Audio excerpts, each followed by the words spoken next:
You ask Tiger to solve. This deals with linear equations with one unknown. The final result is n equals 4. Let's solve it step by step. Simplify the expression. Simplify the arithmetic. Swap sides. Isolate the n. Divide both sides by -2. Cancel out the negatives. Simplify the fraction. Cancel out the negatives. Find the greatest common factor of the numerator and denominator.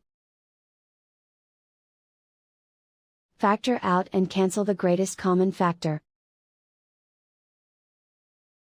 And so the final result is n equals 4.